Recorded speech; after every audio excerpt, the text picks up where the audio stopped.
श्री साईबाबांच्या दर्शनासाठी तसेच विविध आजारांवरील उपचारांसाठी देशभरातून दररोज हजारो भाविक आणि रुग्ण शिर्डीत येत असतात। मात्र अशाच एका वृद्ध रुग्णासोबत घडलेल्या धक्कादायक प्रकारामुळे शिर्डी शहर पुन्हा एकदा चर्चेत आले आहे। बीड जिल्ह्यातील मैंदवाडी येथील 80 वर्षीय विश्वनाथ मैंद यांच्यावर 4 रिक्षा चालकांनी कथितपणे मारहाण करून त्यांच्या जवळील सुमारे 7,000 रुपये जबरदस्तीने हिसकावून घेतल्याची गंभीर घटना उघडकीस आली आहे।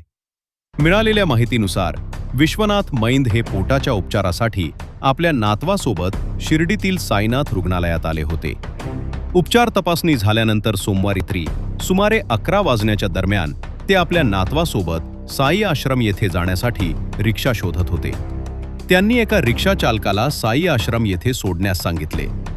त्यानंतर संबंधित रिक्षा चालकाने आपल्या इतर साथीदारांना बोलावून घेत रात्रीच्या अंधाराचा फायदा घेत वृद्ध विश्वनाथ मैंद यांना आणि सोबत असलेल्या नातवाला मारहाण करण्यात आली। मारहाणीनंतरही आरोपी थांबले नाहीत। त्यांनी वयोवृद्ध विश्वनाथ मैंद यांच्या खिशातील सुमारे 7,300 रुपये जबरदस्तीने काढून घेतल्याचा आरोप तक्रारीत करण्यात आला आहे। उपचारासाठी आलेल्या एका 80 वर्षीय वृद्धावर झालेला हा प्रकार अत्यंत संतापजनक असून साईनगरीच्या प्रतिमेलाही धक्का देणारा मानला जात आहे। या घटनेनंतर विश्वनाथ मैंद यांनी शिर्डी पोलीस ठाण्यात धाव घेत सविस्तर तक्रार दाखल केली। आम्ही पोटाच्या दवाखान्यामध्ये आलो, पोटाचा आजार आहे म्हणून मग म्हणले शिर्डी साईबाबाला नीट होत आहे म्हणून आलो तर आम्ही सोमवारी संध्याकाळी त्यांच्या धर्मशाळावर झोपायला गेलोत।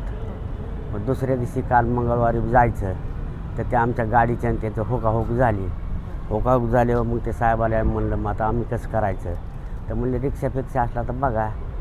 मग ते लगेच ते रिक्षावाली होती ते मग म्हणले आम्ही नेतोच म्हणले 25 रुपये तिकीट पडतं आहे। तर मग म्हणलं इथं 50 रुपये जायचं जाऊ द्या म्हणलं सोडा। अहो त्यांनी काय केलं आडाणीचं आम्हाला नेलं तिथं नेलं जर वाटातच उभं केलं आणि चौघं बी पडली। या पिशवीमध्ये होते 7,200 रुपये ते घेतलं काढून पुन्हा मला मारलं, पुन्हा ह्या लेकराला बी मारायली मोबाईल द्यायला तितक्यात हे साहेब आले मागून त्यांनी बचवीन आम्हाला। मग त्यांनी मोटरसायकलवर की बघितली की पळाली ह्यांनी जाऊन पुन्हा मागून व्हिडिओ काढून घेतला।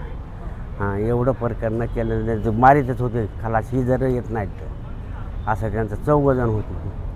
हां मला मारलं आहे बघा साहेब, हे बघा हे पाडलं रोडवर, हे पुन्हा हे कमराला मार आहे, इथं टकुरीत मार आहे, इथे मानात मार आहे।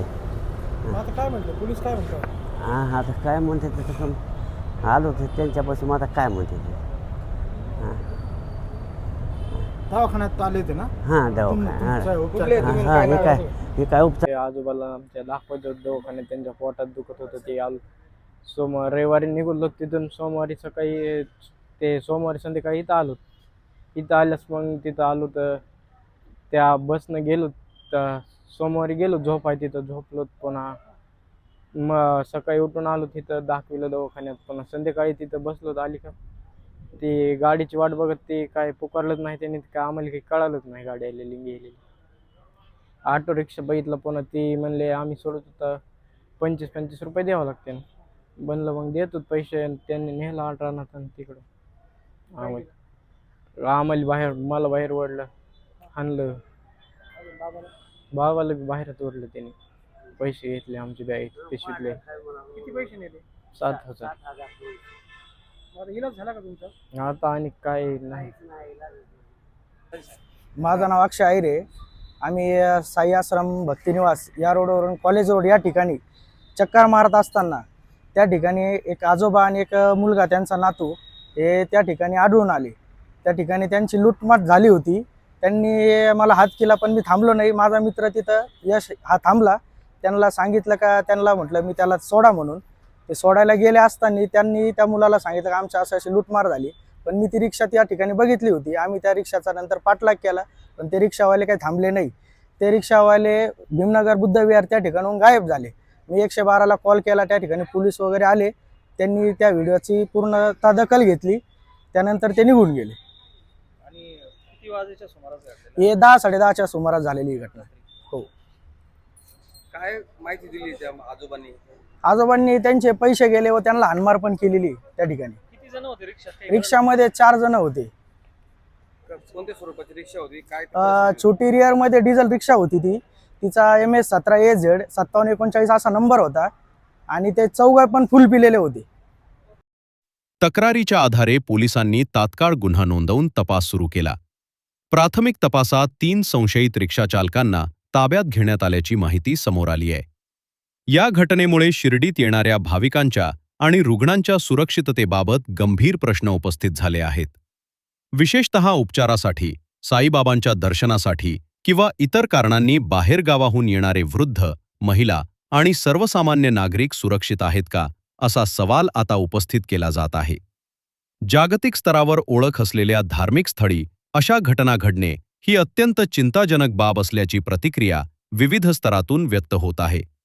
स्थानिक नागरिक आणि भाविकांनी या घटनेबद्दल तीव्र संताप व्यक्त करत दोषींवर कठोर कारवाई करण्याची मागणी केली आहे. त्याचबरोबर शिर्डीतील काही मोजक्या मुजोर रिक्षाचालकांच्या अरेरावीच्या तक्रारीही सातत्याने समोर येत असल्याचे बोलले जात आहे. अनेकदा बाहेरगावाहून आलेल्या भाविकांना मनमानी भाडे आकारणे, जादा पैसे मागणे, वाद घालणे किंवा दबाव टाकण्याचे प्रकार घडत असल्याच्या तक्रारी वेळोवेळी समोर आल्या आहेत. बाहेरगावाहून आलेले भाविक आणि रुग्ण अनोळखी ठिकाणी वाद टाळण्यासाठी अनेकदा जादा भाडे देऊन शांत राहणे पसंत करतात. त्यामुळे या प्रवृत्तीला अधिक बळ मिळत असल्याची भावना व्यक्त केली जात आहे. रिक्षा व्यवस्थेवर प्रभावी नियंत्रण ठेवणे, निश्चित भाडे प्रणालीची काटेकोर अंमलबजावणी करणे, CCTV आणि पोलीस गस्त वाढवणे तसेच नियमभंग करणाऱ्या रिक्षाचालकांवर कठोर कारवाई करणे ही काळाची गरज असल्याची मागणी आता जोर धरू लागली आहे. दरम्यान शिर्डी पोलीस या प्रकरणाचा सर्व बाजूंनी तपास करत असून दोषी आढळणाऱ्या सर्व आरोपींवर कायद्यानुसार कठोर कारवाई करण्यात येईल असे पोलिसांकडून सांगण्यात आले आहे. उपचारासाठी आलेल्या एका 80 वर्षीय वृद्धावर हल्ला करून त्यांचे पैसे हिसकावल्याचा आरोप हा केवळ कायद्याचा भंग नसून माणुसकीलाही काळिमा फासणारा प्रकार असल्याची भावना नागरिकांमधून व्यक्त होत आहे. करुणा, सेवा आणि मानवतेचा संदेश देणाऱ्या श्री साईबाबांच्या पवित्र नगरीत घडलेली ही घटना अनेकांना अस्वस्थ करणारी ठरत असून भविष्यात अशा प्रकारांना आळा बसावा अशी अपेक्षा सर्वसामान्य नागरिक आणि साई भक्त व्यक्त करत आहेत.